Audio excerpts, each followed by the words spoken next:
ஆன்மீக நண்பர்கள் அனைவருக்கும் என்னுடைய அன்பான வணக்கங்கள். ஜூலை மாத ராசி பலன் 2024. துலாம் ராசி அன்பர்களே, துலாம் ராசியில் பிறந்தவர்களுக்கு இந்த மாதம் சுமாரான பலனை தரும்.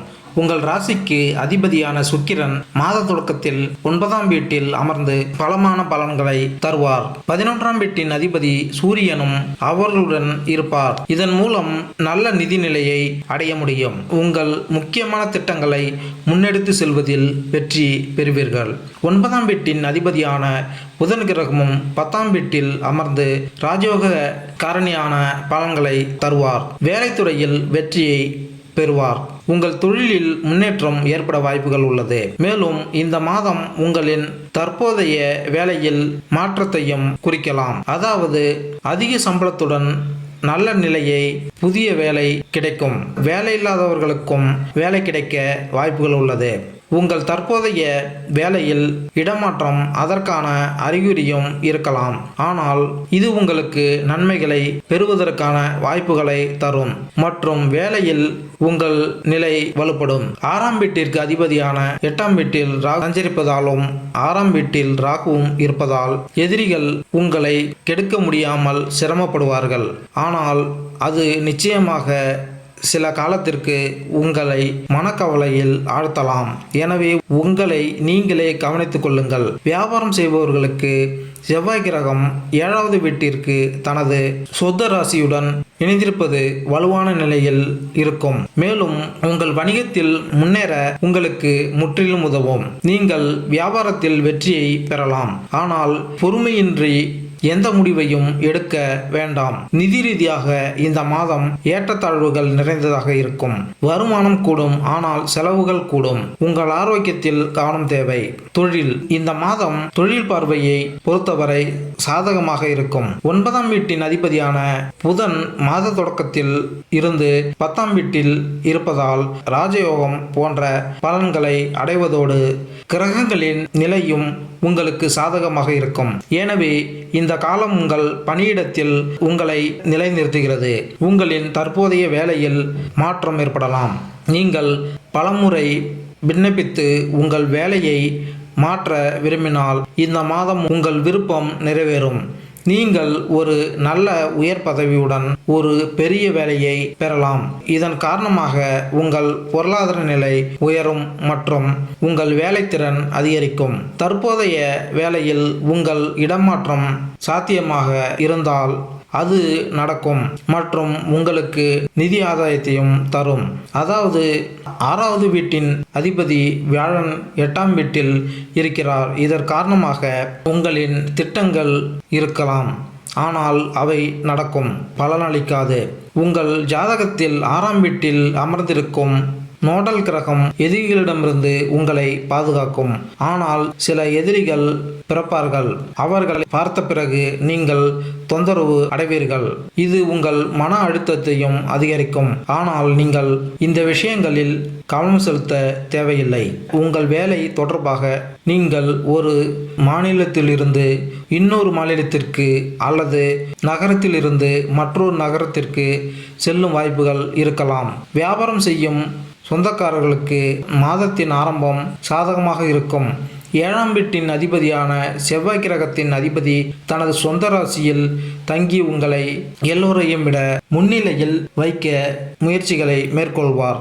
முன்னணியில் இருப்பதன் மூலம் நீங்கள் தொடர்ந்து முன்னேற முயற்சிப்பீர்கள். மேலும் உங்கள் வேலையை விரிவுபடுத்துவீர்கள். நிதி உங்கள் நிதி வாழ்க்கையை பார்த்தால் இந்த மாதம் ஏற்றத்தாழ்வுகள் நிறைந்ததாக இருக்கும். உங்கள் ராசிக்கு அதிபதியான சுக்கிரன் 9ஆம் வீட்டில் அமர்ந்து ராஜயோகம் போன்ற பலன்களை தருவார். 11ஆம் வீட்டின் அதிபதியான சூரியனும் சுக்கிர கிரகத்துடன் இணைந்து உங்கள் நிதி நிலைமையை முன்னேற்றுவதில் முக்கிய பங்காற்றுவார்.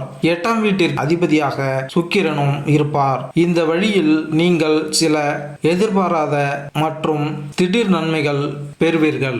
காதல் மற்றும் திருமண உறவு. உங்கள் காதல் உறவை பற்றி பேசினால் இந்த மாதம் சவாலானதாக இருக்கும். 5ஆம் வீட்டிற்கு அதிபதியான சனி தனது சொந்த ராசியில் தங்கி வலுவாக இருப்பார். ஆனால் நீங்கள் விரும்பிய பலன்களை பெறாத பிற்போக்கு நிலையிலும் இருப்பார். உங்களுக்கு உங்கள் காதலிக்கும் இடையே இழுபறி நிலை ஏற்படும். மன இறுக்கம் மற்றும் எண்ணங்களில் வலையில் நீங்கள் சிக்கிக்கொள்ளும் வகையில் உருவாக்கப்படும். இதன் காரணமாக ஏற்றமும் மந்தமான நிலையும் ஏற்படலாம். உங்கள் வாழ்க்கையில் இதன் காரணமாக உங்கள் காதல் வாழ்க்கை சில கடினமான நேரங்கள் இருக்கலாம். நீங்கள் ஒருவரையொருவர் சீக்கிரம் நம்பி புரிந்து கொள்ள வேண்டும். இந்த வழியில் இந்த சிக்கல்களை தவிர்க்கலாம். இல்லையெனில் உங்களால் உங்கள் உறவை நிர்வகிக்க முடியாது மற்றும் உங்கள் உறவும் சிதைந்து போகலாம்.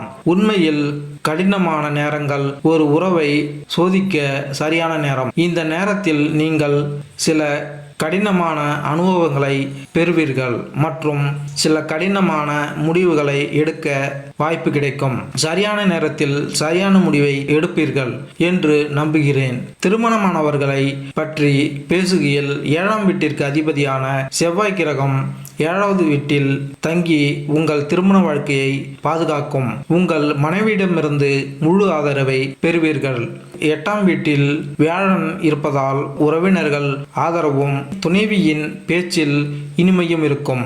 ஆனால் செவ்வாய்க்கு மேல் 5ஆம் வீட்டில் அமர்ந்திருக்கும் சனியின் அம்சம் காரணமாக மந்தமான நிலையும் ஏற்படலாம். உங்கள் வாழ்க்கையில் இதன் காரணமாக உங்கள் காதல் வாழ்க்கை சில கடினமான நேரங்கள் இருக்கலாம். நீங்கள் ஒருவரையொருவர் சீக்கிரம் நம்பி புரிந்து கொள்ள வேண்டும். இந்த வழியில் இந்த சிக்கல்களை தவிர்க்கலாம். இல்லையெனில் உங்களால் உங்கள் உறவை நிர்வகிக்க முடியாது மற்றும் உங்கள் உறவும் சிதைந்து போகலாம். உண்மையில் கடினமான நேரங்கள் ஒரு உறவை சோதிக்க சரியான நேரம். இந்த நேரத்தில் நீங்கள் சில கடினமான அனுபவங்களை பெறுவீர்கள் மற்றும் சில கடினமான முடிவுகளை எடுக்க வாய்ப்பு கிடைக்கும். சரியான நேரத்தில் சரியான முடிவை எடுப்பீர்கள் என்று நம்புகிறேன். திருமணமானவர்களை பற்றி பேசுகையில் 7ஆம் வீட்டிற்கு அதிபதியான செவ்வாய் கிரகம் 7வது வீட்டில் தங்கி உங்கள் திருமண வாழ்க்கையை பாதுகாக்கும். உங்கள் மனைவியிடமிருந்து முழு ஆதரவை பெறுவீர்கள். 8ஆம் வீட்டில் வியாழன் இருப்பதால் உறவினர்கள் ஆதரவும் துணைவியின் பேச்சில் இனிமையும் இருக்கும்.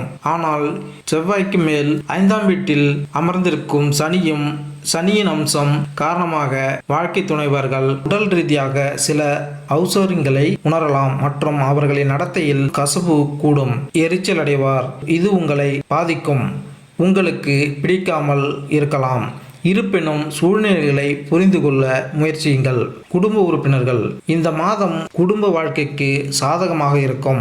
8ஆம் வீட்டின் அதிபதியான செவ்வாய் மாத தொடக்கத்தில் உங்கள் ராசியில் 7வது வீட்டில் அமர்வதால் அங்கிருந்து உங்கள் 2ஆம் வீட்டை பார்ப்பார். அவர் குடும்ப வாழ்க்கையை பராமரிப்பதில் முக்கிய பங்கு வகிப்பார் போல. ஆனால் உற்சாகத்துடனும் கோபத்துடனும் யாரிடமும் விரும்பத்தகாத வார்த்தைகளை சொல்லாமல் குடும்பத்தின் சூழல் கெட்டுப்போகாமல் இருக்க உங்களையும் உங்கள் வாழ்க்கை துணையையும் கட்டுப்படுத்தி கொள்ள வேண்டும். மூலம் 8ஆம் வீட்டில் அமர்ந்திருக்கும் வியாழன் கிரகம் உங்கள் 2ஆம் வீட்டில் முழுமையான பார்வையுடன் இருக்கும். மேலும் அவரது பார்வை உங்கள் 4வது வீட்டின் மீது இருக்கும். இதனால் குடும்ப வாழ்வில் நல்லிணக்கம் இருக்கும். மக்களிடையே அன்பும் மரியாதையும் ஏற்படும். ஆரோக்கியம். நோடல் கிரகம் கேது 12ஆம் வீட்டில் இருக்கும்.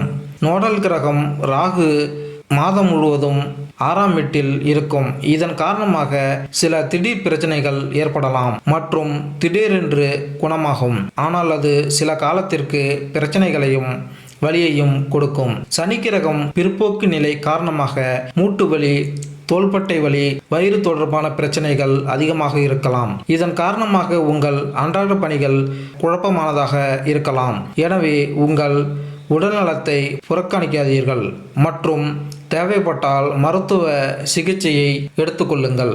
மாதத்தின் 2ஆம் பாதியில் நீங்கள் மிகவும் கவனமாக இருக்க வேண்டும். ஏனென்றால் அந்த காலகட்டத்தில் செவ்வாய் வியாழனுடன் சேர்ந்து உங்கள் 8வது வீட்டிற்குள் நுழைவார்.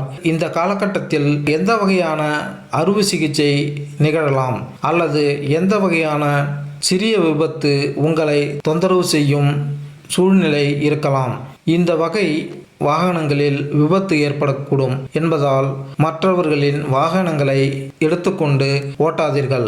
கவனிப்பு என்பது தடுப்பு. உங்கள் ஆரோக்கியத்தில் நீங்கள் எவ்வளவு கவனமாக இருப்பீர்களோ அது அவ்வளவு அதிகமாக உங்கள் ஆரோக்கியத்தை நீங்கள் கவனித்துக் கொள்ள முடியும்.